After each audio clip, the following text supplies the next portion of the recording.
तो दोस्तों इस वीडियो के अंदर हम टाटा टेली सर्विसेज के पूरे डिटेल्ड एनालिसिस के बारे में बात करेंगे और ये जो स्टॉक लगातार रोज 5% का अपर सर्किट लगा रहा है तो ये कितना जस्टिफाइड है कितना जस्टिफाइड नहीं है उसके बारे में भी हम इस वीडियो में बात करने वाले हैं। तो चलिए शुरू करते हैं।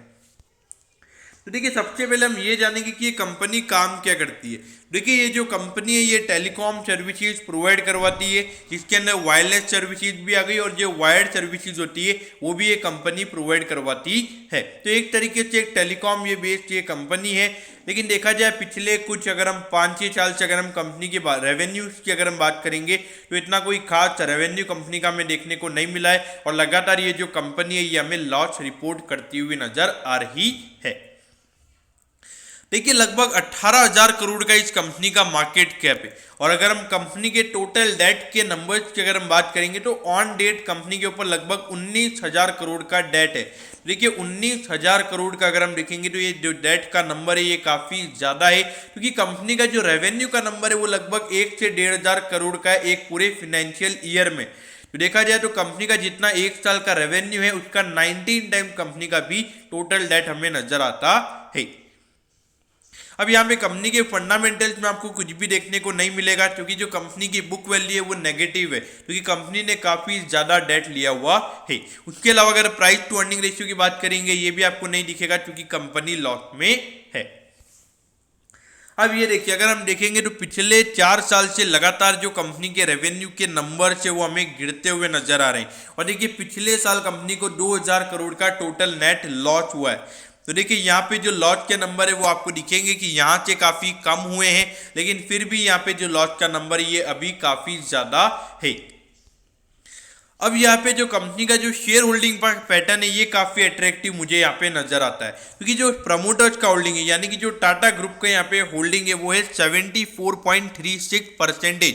क्योंकि मेरे ख्याल से देखा जाए जो रिटेल इन्वेस्टर्स के आइज में यहाँ पे जो आया है वो यही आया है, क्योंकि अगर टाटा ग्रुप के पास अगर इतनी होल्डिंग है तो कुछ यहाँ पे हो सकता है। लेकिन यहाँ पे FIIs और DIIs की यहाँ पे कोई भी होल्डिंग नहीं है। अगर हम देखेंगे तो जो मेन होल्डिंग हमें यहाँ पे नजर आती है वो है रिटेल इन्वेस्टर्स की। 25.47% की होल्डिंग यहाँ पे रिटेल इन्वेस्टर्स की है। तो मुझे ऐसा लगता है कि यहाँ पे जो रिटेल इन्वेस्टर्स की होल्डिंग है तो यहाँ पे थोड़ा ऑपरेटर कुछ गेम कर रहा है और एट दी एंड यहाँ पे रिटेल इन्वेस्टर्स फटते हुए हमें नजर आएंगे। अब ये देखिए अगर ये जो हमने बात की थी पिछले 4 फिनेंशियल ईयर की अगर हमने बात की थी, अभी हम पिछले 3 क्वार्टर्स के कंपनी के नंबर्स की बात करते हैं। तो देखिए जो रेवेन्यू का नंबर्स है वो ऑलमोस्ट फ्लैट है, कुछ हमें यहाँ पे ज़्यादा चेंज देखने को नहीं मिला है। लेकिन यहाँ पे जो कंपनी के टोटल लॉस के नंबर्स है वो हमें यहाँ पे काफ़ी मतलब लगातार हमें बढ़ते हुए नजर आ रहे हैं। देखिए अगर हम पिछले 3 क्वार्टर्स के अगर हम लगभग लॉस के नंबर्स की बात करेंगे तो लगभग 850 करोड़ का कंपनी को टोटल लॉस हुआ है और ये लॉस का नंबर कम नहीं हो रहा है। तो देखिए अगर 300 करोड़ का भी अगर कंपनी को हर क्वार्टर में लॉस होता है तो पूरे फिनेंशियल ईयर में लगभग 1200 करोड़ का ये कंपनी का लॉस का नंबर निकल कर आता है। अब देखिए ये लॉस इतना ज्यादा क्यों आ रहा है, क्योंकि कंपनी का जो मेन जो यहाँ पे एक्सपेंस हमें नजर आता है वो है इंटरेस्ट पेमेंट का। देखिए 313 करोड़ का कंपनी का टोटल लॉस का नंबर है और 388 करोड़ का कंपनी टोटल इंटरेस्ट पे कर रही है।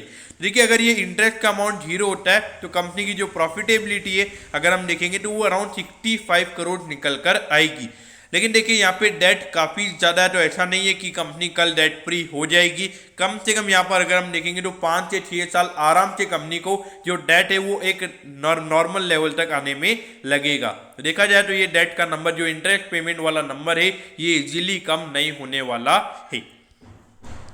अब देखिए रिटर्न ऑन इक्विटी का नंबर नहीं दिखेगा क्योंकि कंपनी लॉस में है। रिटर्न ऑन कैपिटल एम्प्लॉयड की अगर हम बात करेंगे तो ये -4.05% है, क्योंकि जो कंपनी का जो ऑपरेटिंग प्रॉफिट का नंबर है ये भी कंपनी का नेगेटिव में। और अगर हम रिटर्न ऑन एसेट की बात करेंगे तो ये नंबर 132 नेगेटिव है, क्योंकि ये नंबर ऑपरेटिंग प्रॉफिट पे निकल कर आता है। देखिए ये जो रिटर्न रेशियो के नंबर है ये भी हमें बिल्कुल भी यहाँ पे अच्छे नजर नहीं आते हैं। अब देखिए अगर हम डेट टू इक्विटी की बात करेंगे तो ये सारे नेगेटिव है। अब नेगेटिव क्यों है? क्योंकि कंपनी का जितना डेट है उससे ज़्यादा, मतलब जितना डेट कंपनी ने ले रखा है उतना कंपनी का इक्विटी है ही नहीं है। बहुत हद से ज़्यादा कंपनी ने डेट लिया हुआ है, तो उसकी वजह से जो डेट टू इक्विटी का नंबर है वो हमें यहाँ पे काफ़ी नेगेटिव नजर आता है।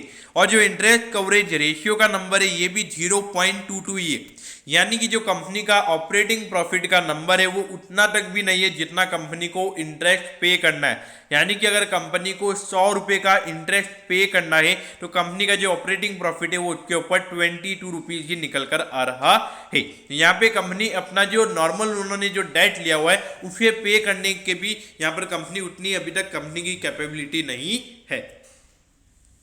अब देखिए 92 रुपीज पे ये स्टॉक अभी ट्रेड हो रहा है और आज ये अपर सर्किट लग रहा था, और देखा जाए 6 रुपये का इसका लो है। अगर हम ईयर ऑन ईयर बेसिस की अगर हम बात करेंगे तो लगातार ये स्टॉक में अपर सर्किट लग रहा है।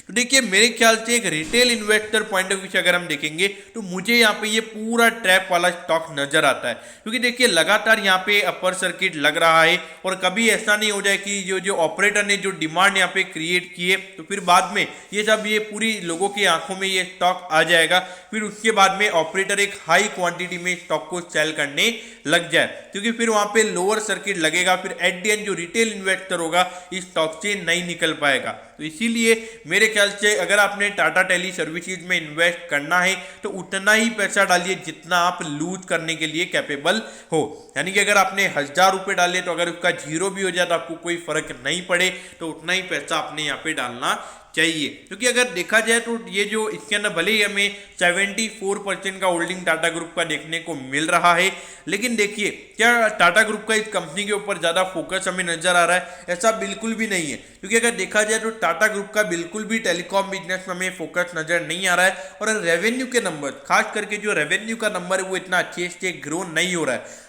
तो ये बहुत बड़ी हमें यहाँ पे ट्रैप मुझे यहाँ पे नजर आता है। तो एक long term point of view से मेरे ख्याल से बिल्कुल भी यहाँ पे इन्वेस्ट नहीं करना चाहिए। हाँ, अगर एक एग्रेसिव अगर आपको बेट लगाना है तो मेरे ख्याल से कीजिए, लेकिन मुझे यहाँ पे थोड़ा ऑपरेटर ट्रैप इस स्टॉक में नजर आता है। और मेन बात ये भी है कि जो टाटा ग्रुप के स्टॉक्स इतने अच्छे से परफॉर्म कर रहे हैं, वहाँ पे ऐसा लग रहा है कि टाटा ग्रुप की जो डिमांड यहाँ पे मार्केट में बढ़ी है, तो लोगों को ऐसा लग रहा होगा कि ये 6-7 रुपये का टाटा ग्रुप का स्टॉक था तो ये आज नहीं तो कल चल ही जाएगा। तो ऐसा थॉट प्रोसेस भी अभी हमको मार्केट में बनता हुआ नजर आ रहा है। तो इसीलिए मेरे ख्याल से थोड़ा कॉशियस अप्रोच लेना ही यहाँ पे सही रहेगा। तो दोस्तों मैं होप करता हूँ कि टाटा टेली सर्विसेज के डिटेल्ड एनालिसिस के बारे में आपको सब कुछ पता चल गया होगा। अगर आपकी कोई भी क्वेरीज है तो आप कमेंट कीजिए, मैं जरूर आपके कमेंट पर रिप्लाई करूंगा। ओके दोस्तों, thank you, have a nice day.